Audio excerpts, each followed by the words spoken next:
let's talk classic cars. Now, I personally own and love my classic car. It's an old BMW, and my friends call her the ancestor because it's from those years. They don't make parts for it anymore, but I love the car to bits. On today's episode, we're going to give you 7 tips on what to do and what not to do when deciding to invest in a beautiful classic car. Hope you enjoy this episode. Next to me, as always, Anne-Marie Meyer and Eddie Magane. Sure. Thank you. Thank you. Let's get into it.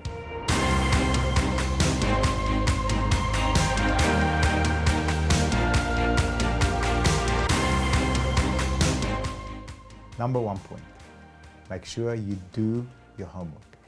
Even before you go for a test drive, can I count my little cars as a collectible? Yes, your Beetle. Yeah. Beautiful. Yes, and they're costing money. Do your research about the makes and the models, and make sure whatever's in that car, you can live with that. Remember, those old collectibles most probably don't have anything in it, but make sure that what can go wrong. You've got aircon. You've got aircon. I've got aircon. Yeah. Mine, I love it. Yeah. But yeah, just go and do your research, even before you go for the test drive, Yes. so that you know what to look for. Absolutely. Number 2, not following your passion. Yeah, they say old school is always cool. I agree with you. But as a first-time buyer, you really need to buy a car that you're very passionate about, one that will serve your needs.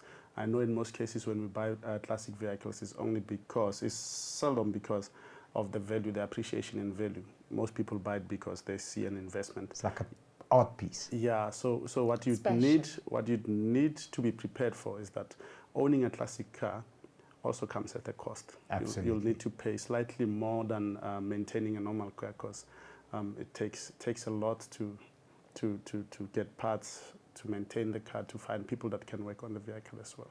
Absolutely. And picking it up from there, what you should do is take a step rather backwards in the right direction, not forward. Yeah. However you want to gauge it, but get it professionally inspected. So professionally inspected doesn't mean your bra that knows cars.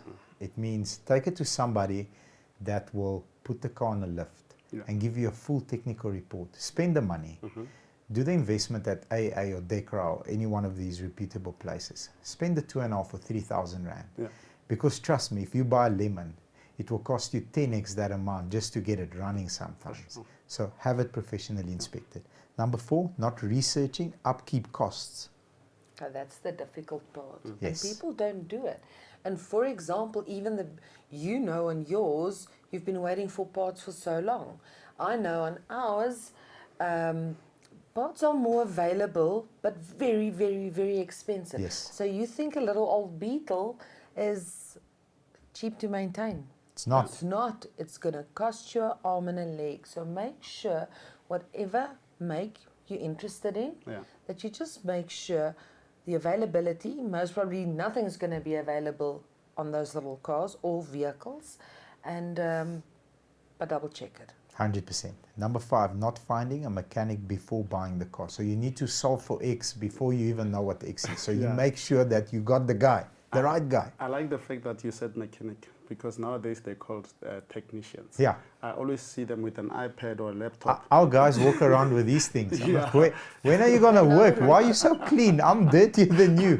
I doubt those guys can be mechanics, because back I in the don't think days, they can anymore. Yeah, on those classics, back in the days, we had Spanners. autopies that would just tell you, they just tell you, crank the car, you crank it, and then it runs a bit, and then they listen, and they tell you exactly what the problem is. So a young lighty out of school with his iPad might not have a place to plug that iPad on. Yeah. You'll find nothing there.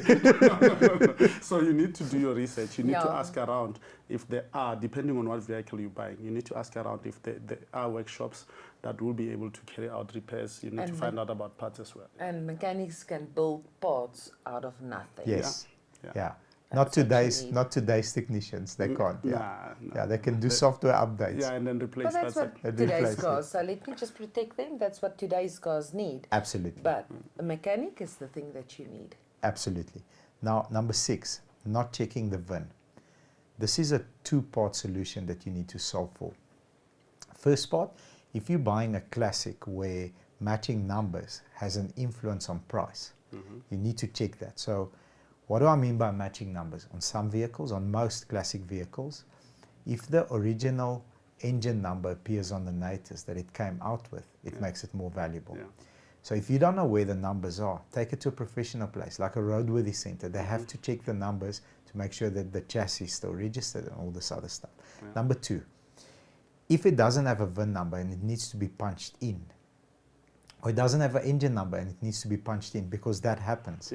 Be prepared for a lengthy process of paperwork that you have to send around.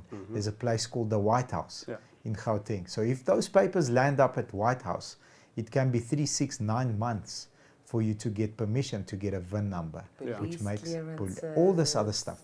So make sure you do the homework before, because it's easy. I teach my buying team. Once you've paid, there's no going back. That person's got the money, and I presented, you've got your goods.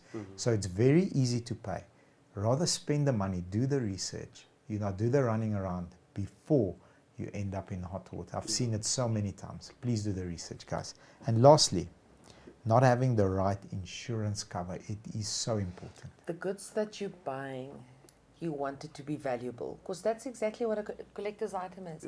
Now, people always leave this to the last. Now you want to insure it. Oh, sorry, it's only valued to 30,000 Rand. But I paid 300. 300. Now, on collectors, if you then revisit the guys collecting and your clubs, they will be able to either arrange for evaluations, because insurance companies do accept that. So you will get an evaluation from your collectors' clubs. Make sure to contact them up front. So while doing the research, contact them and get the right insurance. Understand the value, because that you will never be fully, comprehensively insured to the value you paid for it. Absolutely. Never in your life. And you must be prepared to accept that fact. Some part of the risk must be on your part. Yes. But at least you can get insurance on that. Make sure to research up front.